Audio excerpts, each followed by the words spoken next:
মহোদয়কে। মমতা ব্যানার্জি দিয়েছেন আপনাদের মায়েদের বোনেদের ঘরে ঘরে। একটা বাজেট গেল, বাজেট দেখেছেন? সেই বাজেট আম জনতার বাজেট, আপনার আমার বাজেট।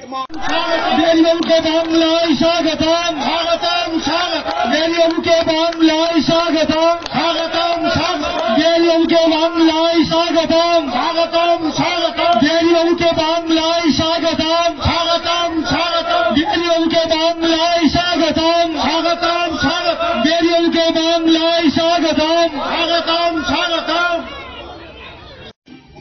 আপনি উন্নয়ন যেরকম পাচ্ছেন তেমনি প্রত্যেকটি পরিবারে, প্রত্যেকটি ঘরে দিদির সামাজিক সুরক্ষা, এই যে সামাজিক সুরক্ষা, দিদির সুরক্ষা কবচ পরে আমরা সব ঘুরে বেড়াচ্ছি। আপনারা দেখবেন দুটো সরকার, একটা দিল্লিতে বিজেপি, পেট্রোল, ডিজেল, রান্নার গ্যাস, কেরোসিন তেল কৃষকের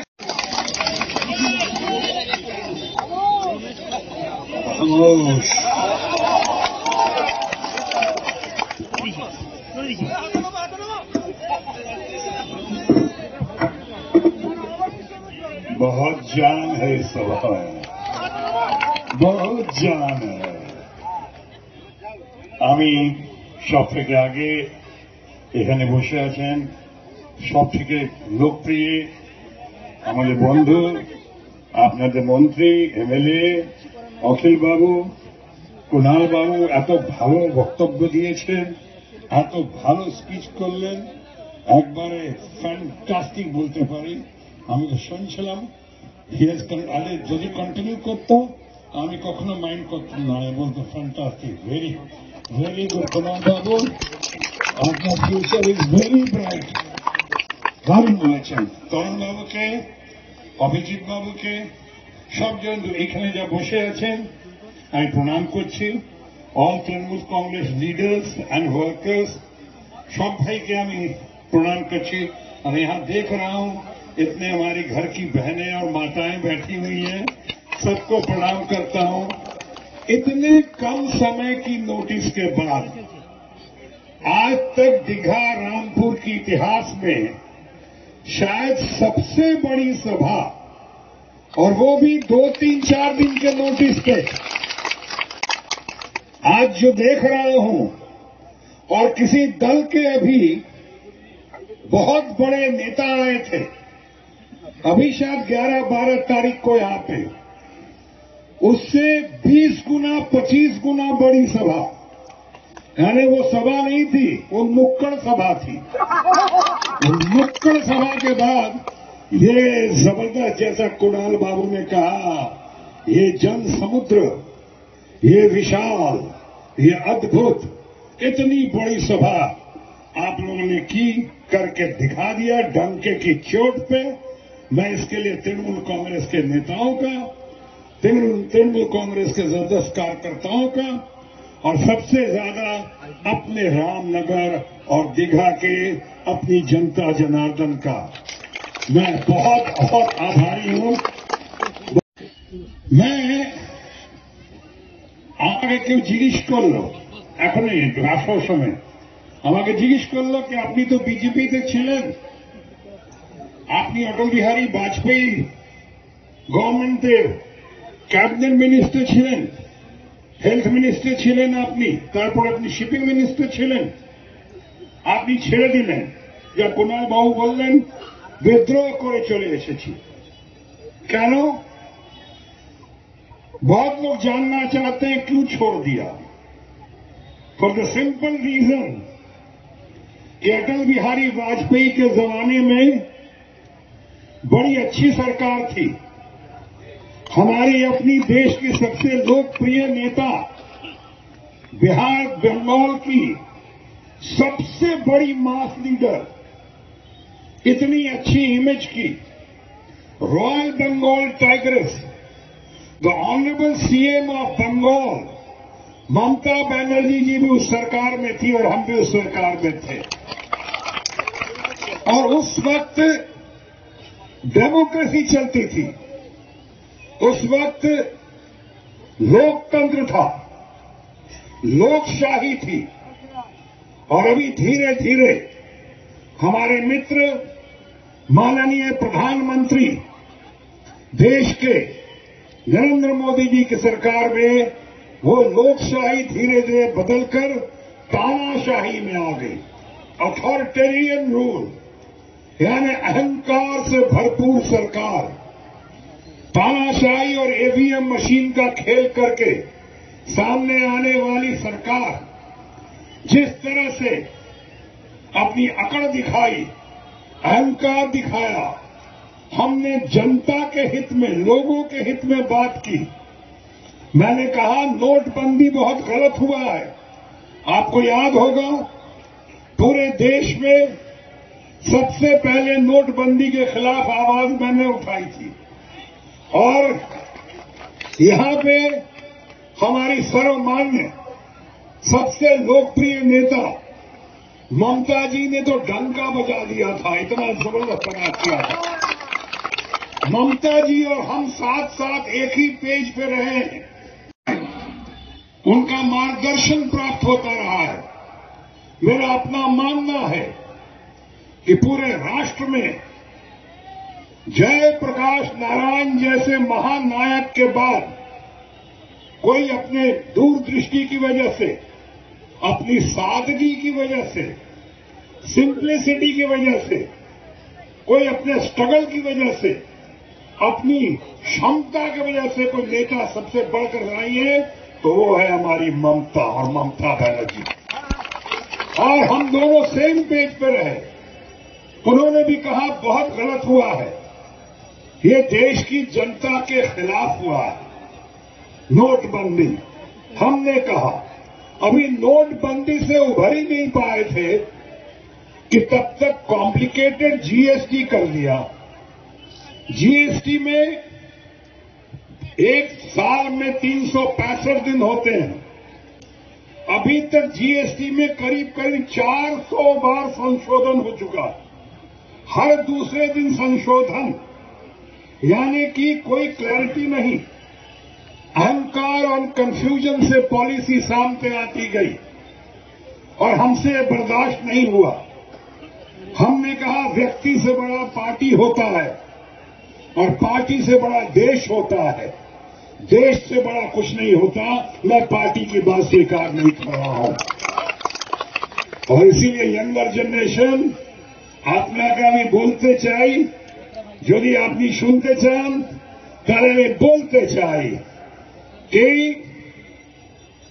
आबरू पे आंच आए अगर तो टकराना जरूरी है। आबरू पे आंच आए अगर तो टकराना जरूरी है। जो जिंदा हो तो जिंदा नजर आना जरूरी है। और हमने कहा बस अब नहीं। और इसीलिए जो कुणाल बाबू ने कहा विद्रोह करके और मैं एक नई दिशा में, लेकिन सही दिशा में शामिल हुआ। ममता जी के निमंत्रण पे, ममता जी के आदेश को अध्यादेश मानते हुए मैं यहां आसनसोल आया और आपके आशीर्वाद से और सहयोग से शायद एक रिकॉर्ड कायम करते हुए आपकी जीत हुई है, मेरी जीत नहीं हुई है।